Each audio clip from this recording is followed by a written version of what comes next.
Welcome to the 4th season of Coming Out and Beyond LGBTQIA Plus Stories. This is Anne-Marie Zanzel, your host, and I am so excited to share some changes to our podcast that are really great, and I think you'll be as excited as I am about it. First of all, we will be dropping a new podcast every other Friday. This is at the request of our listeners who wanted to hear more. Secondly, my producer, Barb Rowlandson, will be joining me as a conversation partner as we discuss things coming out. Barb is a fellow late-in lifer and also the mom of a queer kid, and so she has a lot of insight and experience to share with us. And thirdly, we're going to be focusing also on the beyond. Love to hear your coming out stories, but I want to hear the beyond. Sometimes magical things happen when we come out and we have a life that we could have never imagined. Many of us say this is the best thing that we've ever done. So let's get started. Welcome to the show. Tell me your story.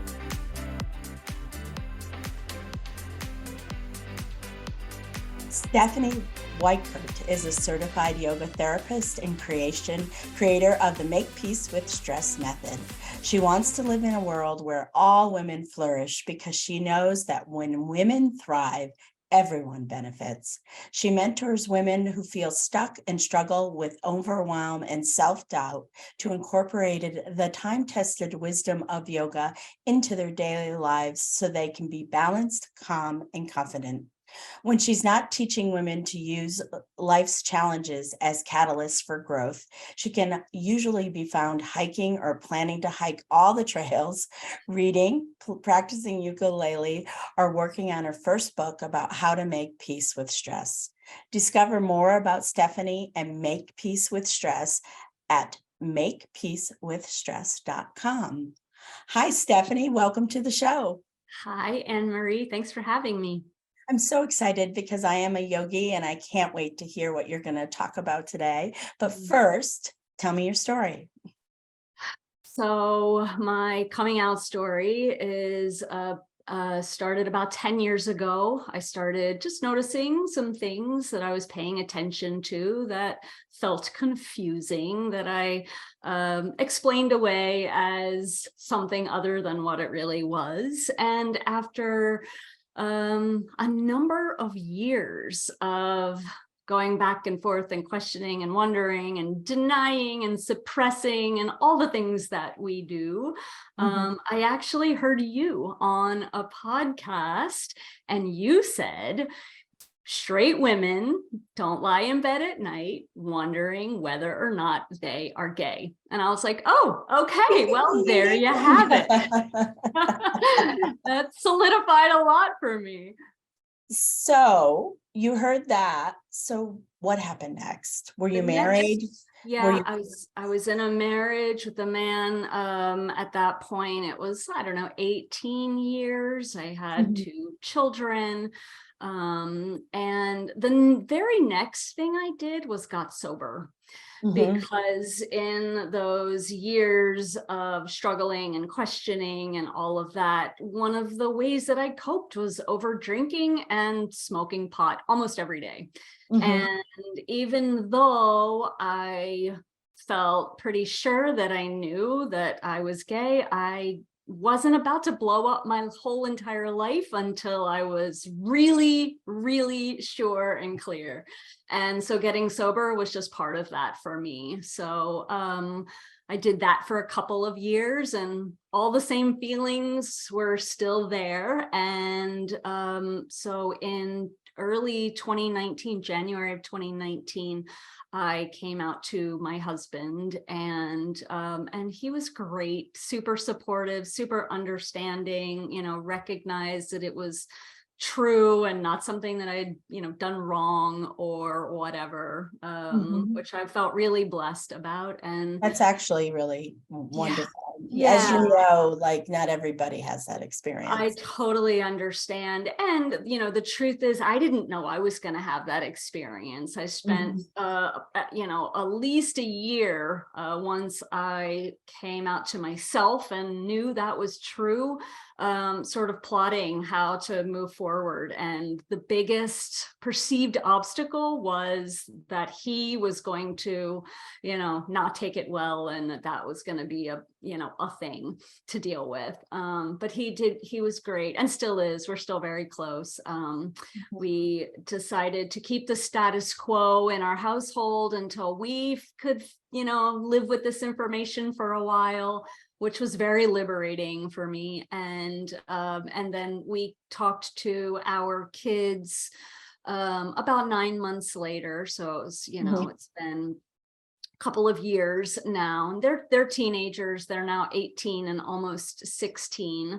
And that was actually more challenging for my daughter than it was for my son. She's the older one.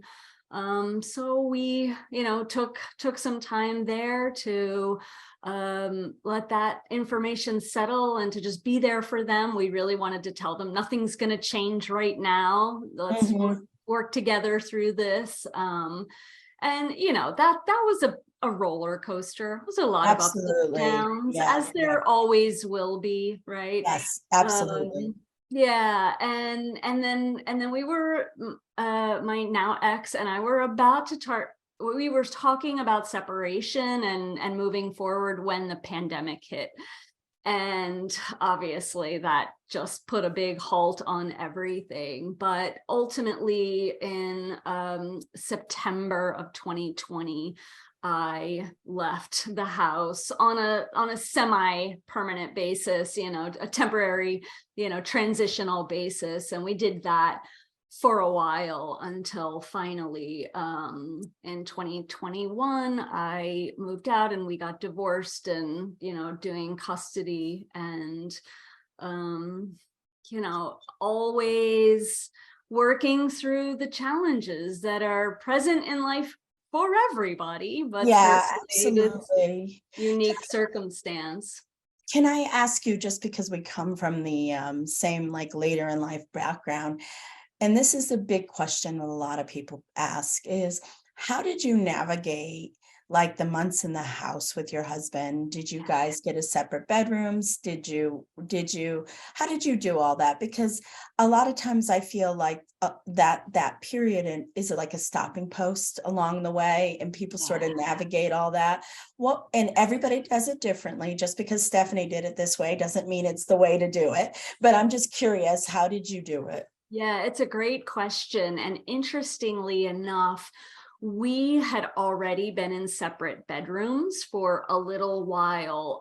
We had renovated the year or and a half or so before, we had renovated our basement to be a den / guest room space for the kids and whatever. And we live in Baltimore, and in a narrow 3-story plus a basement row house, and the primary bedroom and bathroom are on the 3rd floor. And in the summer, it's hot up there, no matter what you do. Yeah. And my ex is a very hot sleeper and also stayed up much later than I did and all of that. So he had started sleeping in the basement, even before I came out to him, just out of like it just worked better for us. So that was a fairly simple thing to navigate in terms of the bedrooms, because that was already the case. Now, what was more challenging is the idea of that we're still married, that I hadn't come out to all of our friends who mostly lived on the same block that we spent a lot of time with. And so that was really challenging, sort of having that, those two worlds, right? Where inside the house, everyone knows what's going on and it's comfortable, but then outside of the house, it felt to me, which I had been doing for so long, like that we were just, putting on a happy face or a front. So A lot of that people, was really hard. yeah, a lot of times people describe that. You feel like you're living two lives. Yeah, it's That's true. very hard. We're Yeah. not meant to be in the in-between for a long Yeah. time. We were supposed to No. go from point A to point B and not hang out in point A, point 5 for Right. a It's couple of years. true. It's So true. that, And you mentioned yoga, and the definition of the word yeah, yoga is union, right? To bring all of you together as one thing. And so that was really challenging for me. I spent many times in social situations just sort of feeling very anxious because I'm like, these people don't know who I really am, and I can't tell them. And it's, just yeah. really So it stressful. sounds like all in all, I mean, it seemed like it was a couple of year process from when, well, first you got sober, but once you got sober, which by the way is very, very common for when women become sober, they realize that they're not straight sometimes. So Yeah. that is very normal. So it sounds like the process was like started in 2019, and then, it was a couple of years of navigating all that change with your spouse, now ex-spouse, and your Yeah. kids. Yeah.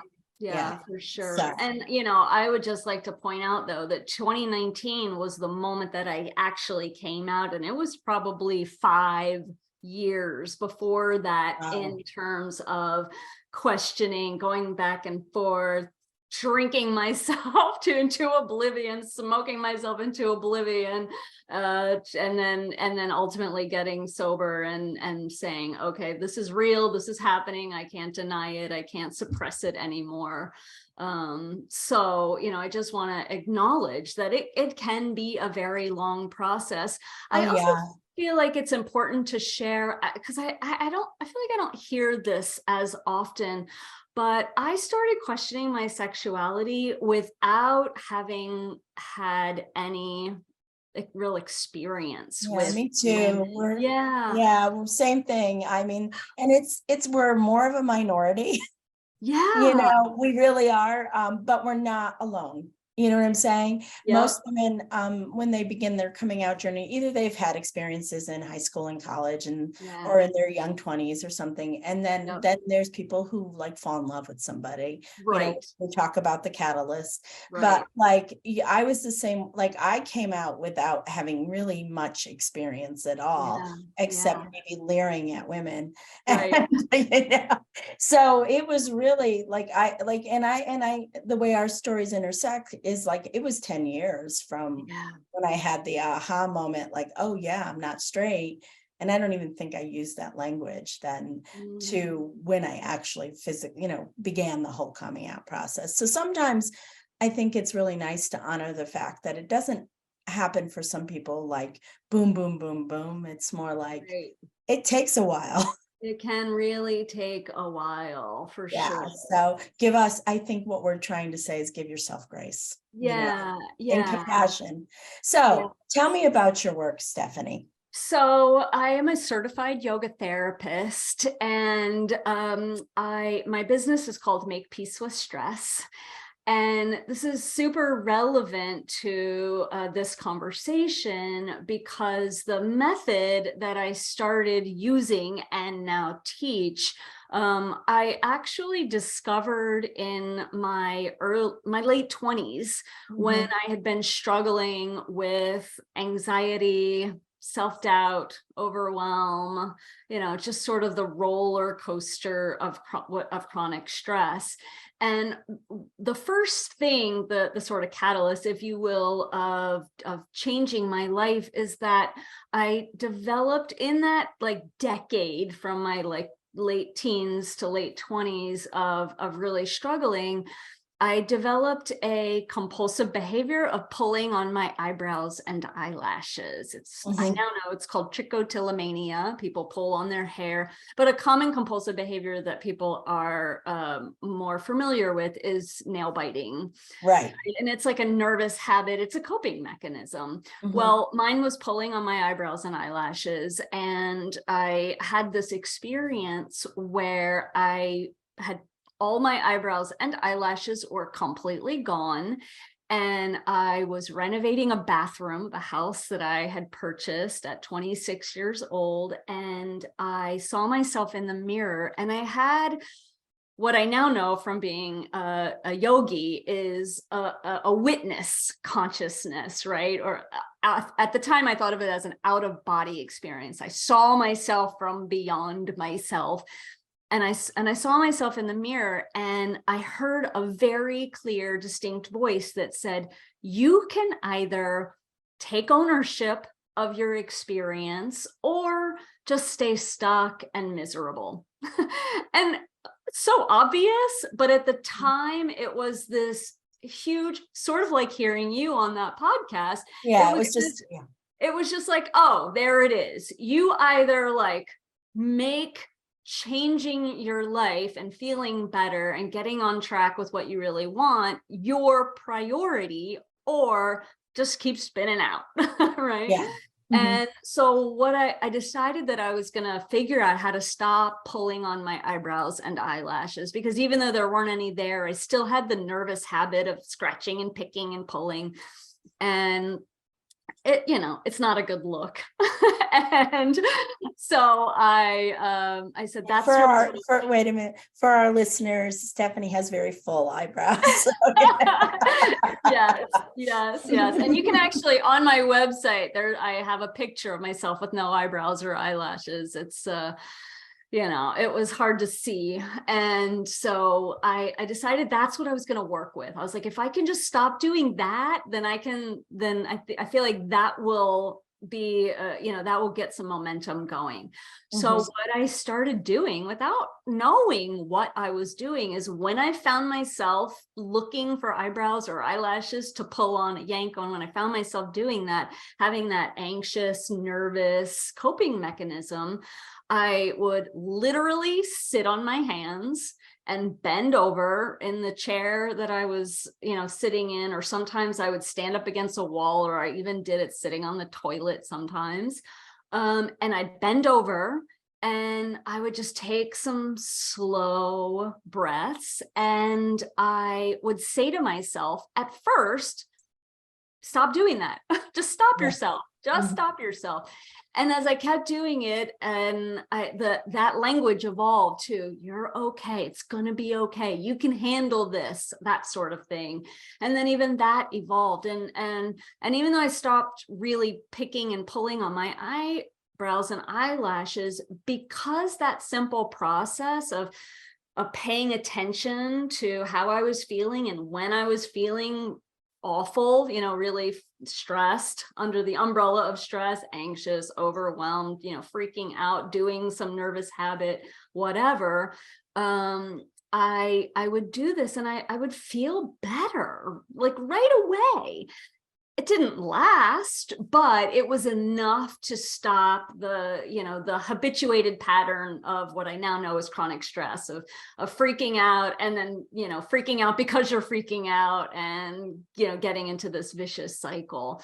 So that became the Make Peace with Stress method years and years later. But when I was questioning my sexuality, I used the very same method. I used this also to get sober. When I needed to support myself, when I recognized that I was out of alignment, that something was off, that I didn't feel satisfied or content, whenever I felt uncomfortable, or, any of the things, I would simply pay attention. What's going on inside of me? And it shifted from, this shame on, what's my problem? Why, why? Well, I heard how your language became more gentle with yourself. Exactly. Way more gentle and more curious.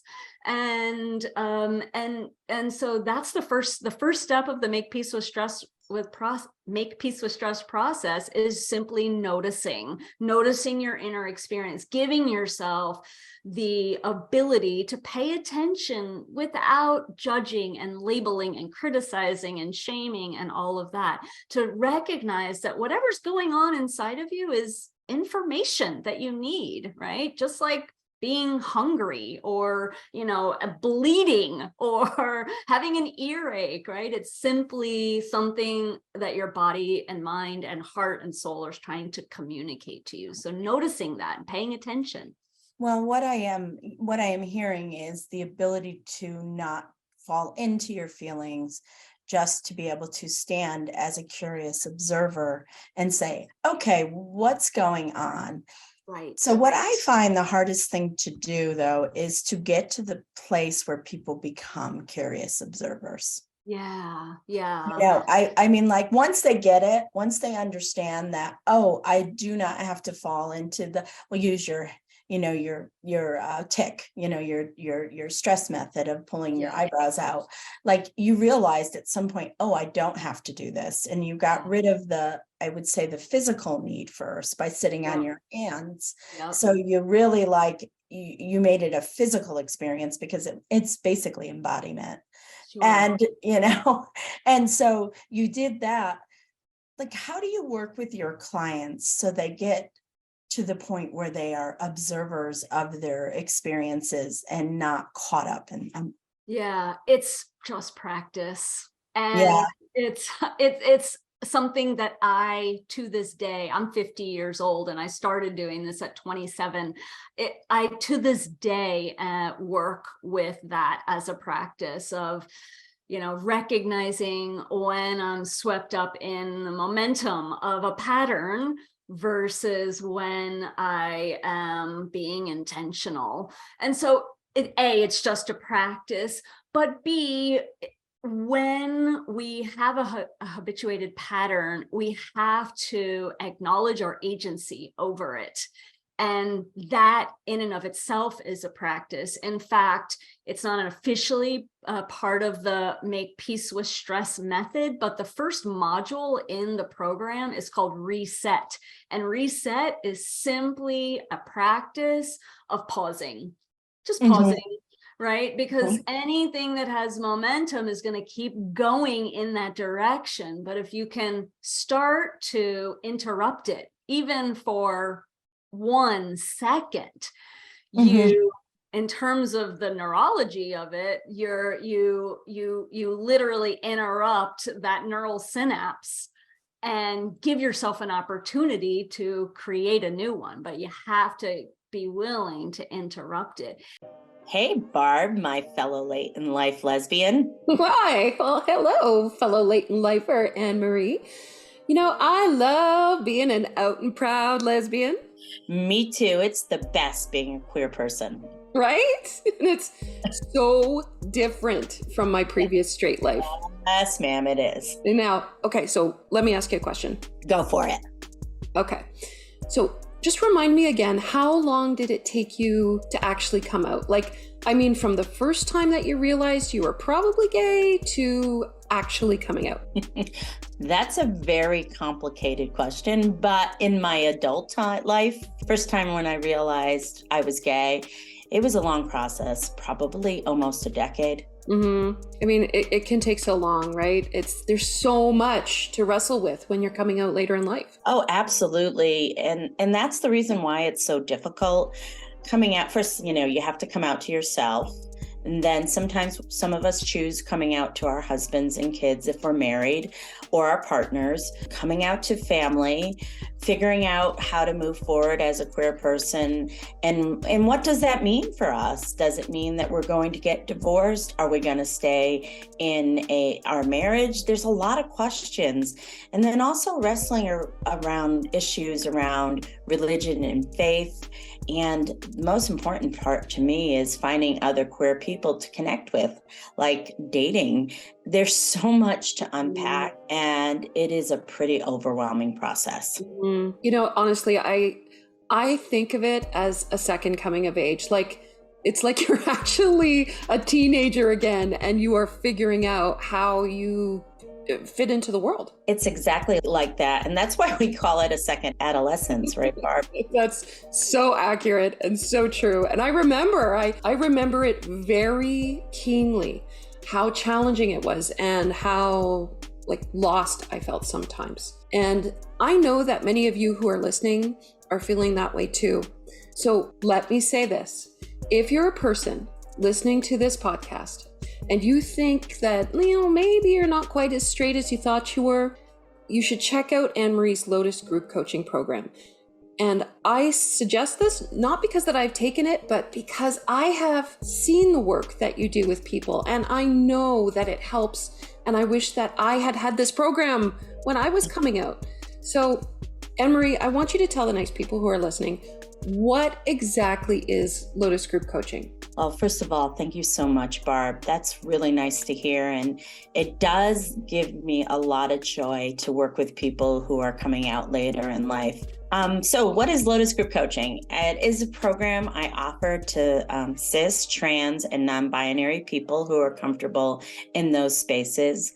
And I've taken my years of experience as a minister, a chaplain, a grief counselor, an adult development trainer, and my own experiences of coming out later in life. And I came out at 52, folks. That's not actually a spring chicken. So I know how hard it is to come out after living my life as a straight married woman with 4 kids. And I created a coaching program to help clients transition from their straight pre-coming out lives into their authentic sexuality. And this is a real, truly holistic program that includes meditation, lots of group sessions, one-on-one coaching sessions with me, videos, articles, assignments, a whole host of things to help you uncover and embrace your identity. And I have worked with over hundreds of people with this program.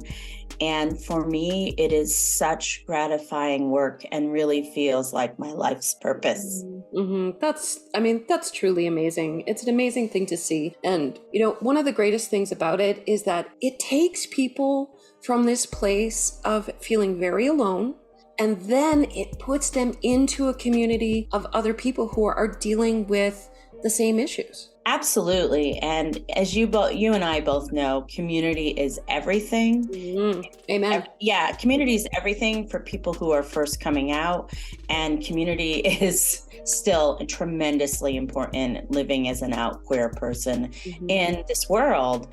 And so the community is a big part of Lotus Group Coaching. Having others who are going through the same thing with us or witnessing our journey, or maybe they're a little ahead of us on the journey, and having someone like myself to help guide us along the way is really an incredibly valuable part of this program. Oh, I agree. And okay, so Emery, if you are someone who's listening to this program, what are the next steps that they should be taking? All right. So the first thing I would recommend, community again, on my website, annemariezanzel.com, you can download a free guide I have created. It's a coming out guide, and there's lots of great reading in there. And as soon as you jump on the page, it will be a pop-up. If you don't find it there, you can find it in the coming out resources section of my website. Mm-hmm. And we'll drop a link in this podcast and the YouTube video description so that you can find it easily. And the next thing I think is really important to do is book a discovery call with me. Okay, but so what is a discovery call? So explain that for those who might not know what that is. A discovery call is an opportunity to talk to me personally in a half an hour call. It is an opportunity for you to tell me your story. And I always say that it is so incredibly healing to be able to tell our stories to another person. I'm going to listen to you without judgment. Believe me, I've heard hundreds and hundreds and hundreds of stories of people coming out later in life. And then we'll see whether your Lotus Group Coaching is a good fit for you. And the call is free, right? Yep, absolutely. Spanking free. Awesome. I also have a link to book the call with me, and we'll drop that in the podcast or in the YouTube video description. And please don't hesitate. There's absolutely no obligation to join. It's just a Zoom call. And hey, this could end up being one of the best things you've ever done for yourself. And what I have found in my years of practicing and teaching this is that it's a practice, and then it evolves, right? Sometimes we can like get the low-hanging fruit, right? Of like, oh, it's obvious that I can stop myself with this.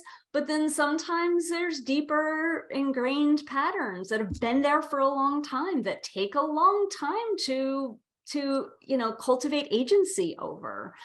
And so I think the most important piece is really believing that life is here to help us to be exactly what we need to become the person that we're supposed to be. Yeah. And that when we start to embrace that piece, that's the gateway to starting to change how you pay attention or how you label or perceive your inner experiences. But it's an ongoing thing for sure. Oh yeah, like I've been meditating and doing yoga for years, and so for me sometimes it feels like that I will focus more on one than the other. So I'm in a meditation period right now where I'm meditating a lot, but it's practice. It's a practice. It is like I will like even like my work as a listener, as a professional listener, it's a practice. It is. I mean, like I you do the best you can. I give myself so much grace with like meditation and stuff like that. I laugh when I get super distracted and I'm like, okay, well, I guess this isn't the day to do this, or this isn't the time to do this. But learning to give yourself a lot of grace when you're practicing, especially something new. Yeah, for sure. So tell me, can you give me some examples of what is like your, starting point method and what you teach people in the first couple to whet people's appetite as they're listening, what you teach people as if they're dealing with a high level of stress or just want to learn how to cope with stress? Yeah. So, I mean, the reset piece is really the first thing that I always teach. And with that, you said it so well in terms of the embodiment of, of your patterns. And really what most of us what all of us experience when we're experiencing chronic stress is just a dysregulated nervous system. And the reason my program is called Make Peace with Stress is because our stress response is there to guide and support us. It's very purposeful. And I think a big issue is that when you think that stress is bad and then you experience stress and then you're like, oh my gosh, I'm so stressed out and this is terrible, I got to figure this out, then you perpetuate it and it's a vicious cycle that can be really hard to get out of. Well, we label it as bad. Stress is bad. And that's conventional wisdom. It's not our faults that we label it as bad. No, not at all. For a long time that, stress is like the deadliest thing there is. Well, it's like when people are labeled, when they hear the term codependent and they're like, oh, it's everything about being codependent. Well, there's some things about it, but there's actually some things that can be positive about people that struggle with codependency. So it's like not everything is just inherently bad. And stress, what I'm hearing you say, isn't inherently bad. It's there for a reason to protect us. I'm sure it has something to do with our fight or flight. It's like in our, what do we call it? Our amphibian brain, Yeah, exactly. That's where stress comes from. It's there to protect us, I assume. Yes. Yeah. And then, in our modern life, most of our stress is psychological stress, right? It's all up in our minds. Most of us, thankfully, are not in actual physical danger, but our bodies don't know the difference, right? When we are freaking out about a deadline, let's say, or, getting really upset about traffic, as far as our body is concerned, we are in physical danger. So we tell ourselves this is a problem, and then our body responds as if it's a problem, and then we perpetuate it. So in terms of the reset and the ways to start just interrupting that, something as simple as one slow, intentional, deep breath can just start to get a little wedge in that chronic cycle. And so that's something that you can do and use often. And part of what I teach is real integration into your daily life. So what are things that you do every day, once or twice or several times a day, that you can use as a trigger for taking one slow, intentional breath? You know, things like every time you walk through a doorway, or when you go to the bathroom, or, you know, when you're brushing your teeth, or, you know, showering or getting dressed, or, you know, if you're driving in the car. You know, there's so many opportunities to just practice that pause. And it's so simple, but it can be so incredibly powerful when you're in that space of spiraling and feeling like you don't know how to change anything, because what we also tend to do is think we have to change everything all at once. And that just flat out does not work for our nervous system. Absolutely not. It's the small changes It's the that small add up to the big changes, you know. 100%. Absolutely. Yeah. So when you practice the pause, I thought that was a great idea. It's like, I'm thinking, oh, you could do it when you're having your cup of coffee in the morning or something like that. You said going through the doorways. What are some other, I would love to hear, like, you know, what you typically advise, but also, like, I'm sure your clients have come up with some, like, you're like, oh my gosh, I've never even thought about that before. Yeah. Well, what I'd like to share first is what we do, which is, because this can be helpful to everyone, which is to spend one day, or, you know, 1 or 2 days really paying attention to what you do and all the things that you do, because what we're looking for here is your existing routine.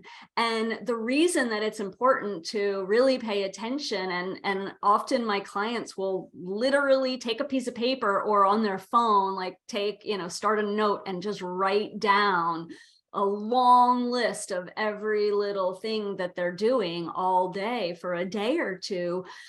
And the reason that that's really important is because our routines, by definition, are things that we do without thinking about them. Yeah. And this is beneficial because we can start to make small shifts in our routine, so that eventually taking a deep breath as you walk through the doorway, any doorway, is second nature. You're not thinking about it. You're not having to intentionally practice it, but it makes a dramatic difference in your life because it's something that you're doing multiple times a day. So I tend to really focus on the morning and evening routines, because, you know, behavioral psychology shows us that, you know, the first 5 to 20 things that we do every day are the same.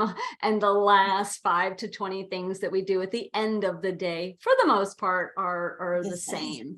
Yeah. So, but, you know, some great times are anytime you get ready to eat something, literally just take 2 deep breaths. So simple.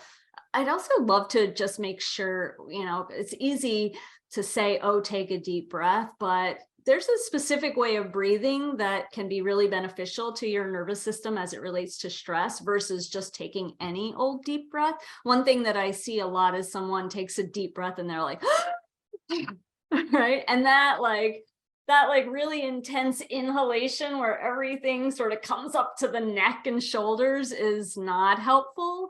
But really focusing on your exhalation and lengthening and deepening your exhalation helps you to quite literally offload that excess energy in your nervous system. All right. So do you tell us how? Tell us how to do it, and yeah, I'll be your pig. Yeah, my favorite simple way is exhaling through pursed lips, as if through a straw. So, because that just, when you purse your lips and blow your breath out as if through a straw, it literally narrows the airway and it helps you to slow and lengthen, versus, just for demonstration purposes, the Right. And I'm exaggerating a little, but maybe not so much for some people. Right. So pursing your lips and exhaling as if through a straw looks like this. All right. So we're going to have everybody listening right now to breathe in with Stephannie and I, and then breathe out with pursed lips. So we might have about 15 to 20 seconds of silence. So here we go, Steph. Let's go.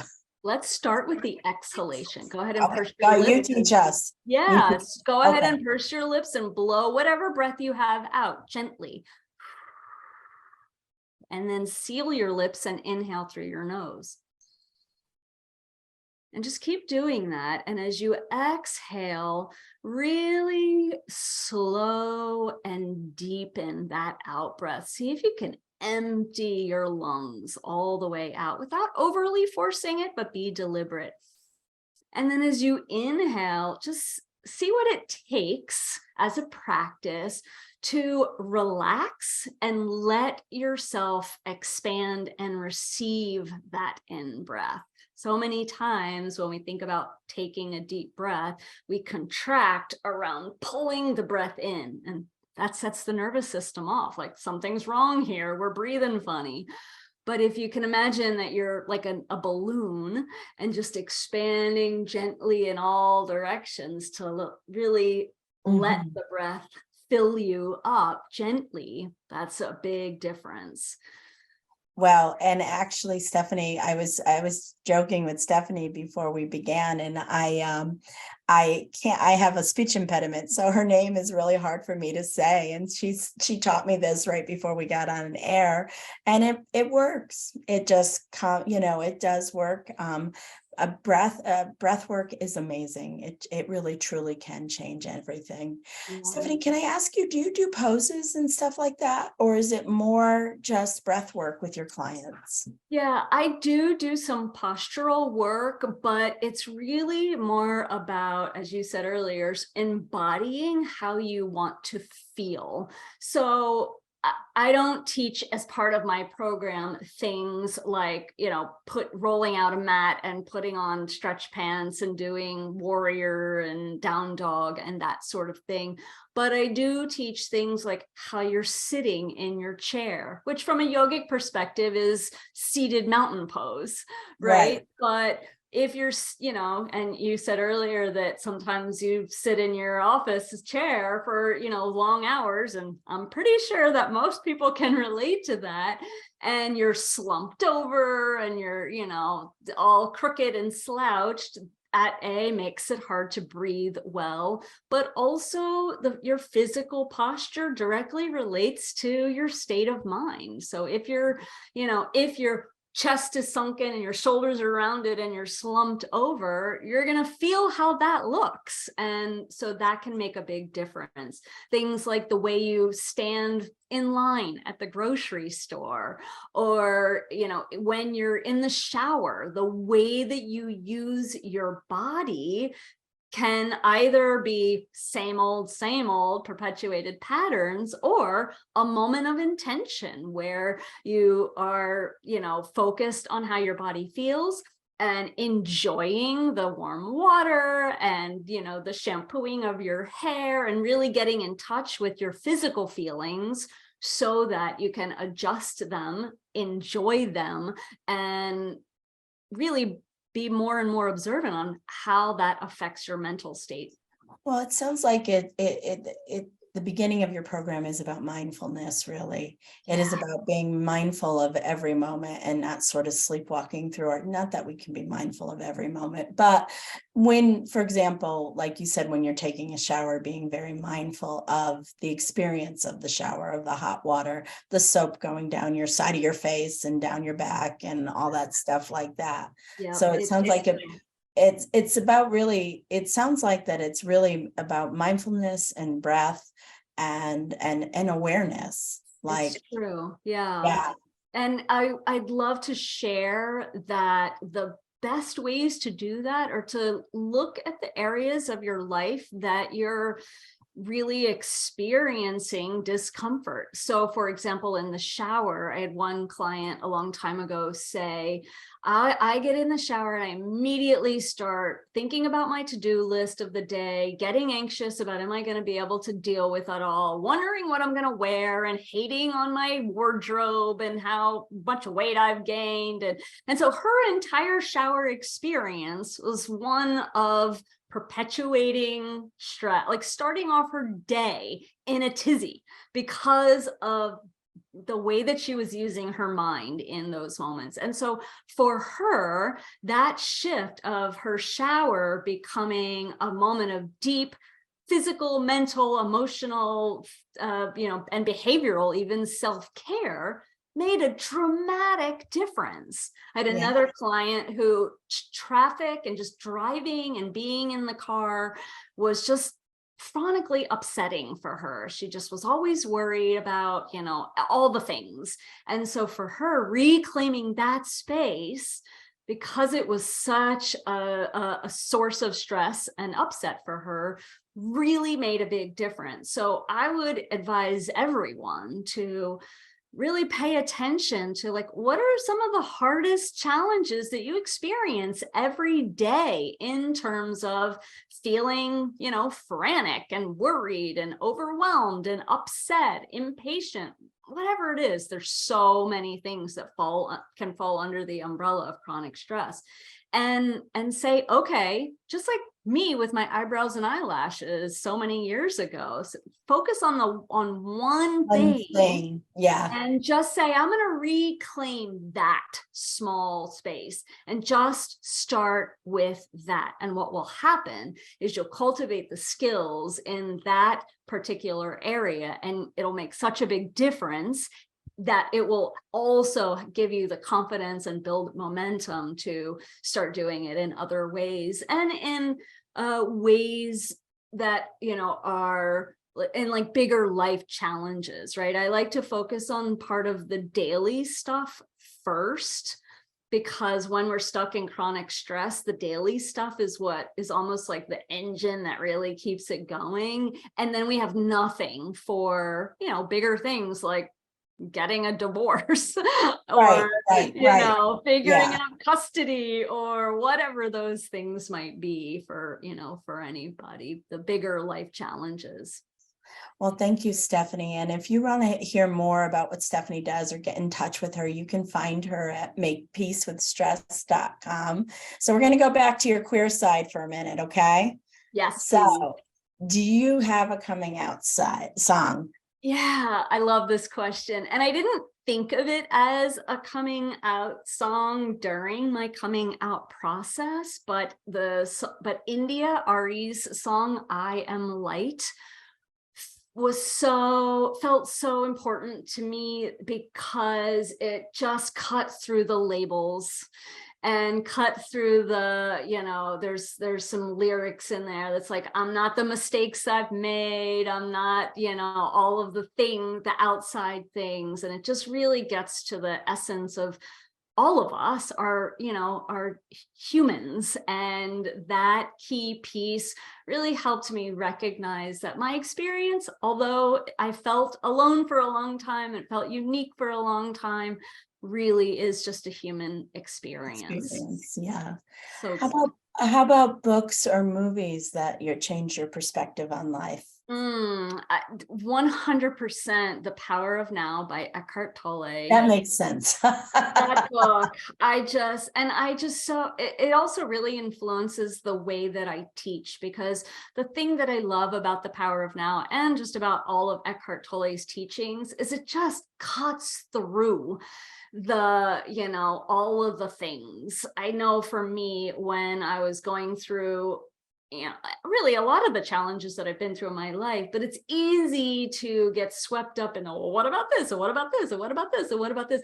And when you cut through, like, here's your choice, this or this, it just is very liberating. It's like, oh, okay, that's the way I want to go. So that's what I need to work with. And so how would you describe your life today, Stephannie? You've been through a lot of experiences. I don't think any of us gets to 50 with having a lot of life experiences. So how would you describe it today? Yeah, I think first and foremost is authentic, which, I'm sure to everyone listening resonates, right? That's what we really want, is to be who we really are. And I would just say with that's your best self. Like, it can be scary. It can feel, for sure, like, getting super vulnerable or being exposed or whatever, but all of our discomfort and unhappiness and struggle and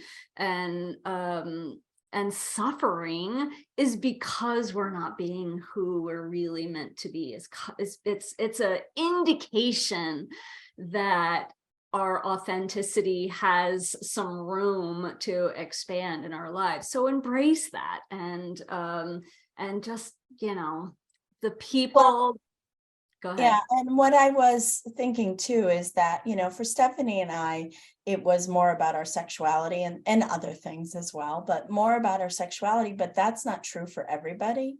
But, and for some people, it, like, authenticity is, we use it a lot of times in the LGBTQIA plus community, but really anybody.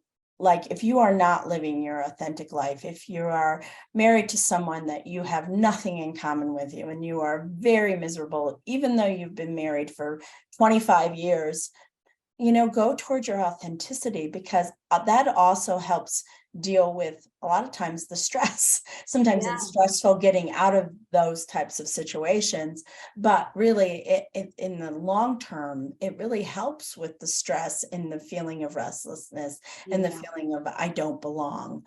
And so embracing your authenticity is so very important. And I really am glad that you have done the work to do that, Stephannie. It's a lot of work, and you've done it a gazillion. And it's also too, what I love about your stories, you didn't approach it just from one way, you approached it from a lot of different ways. So I really appreciate that about your story.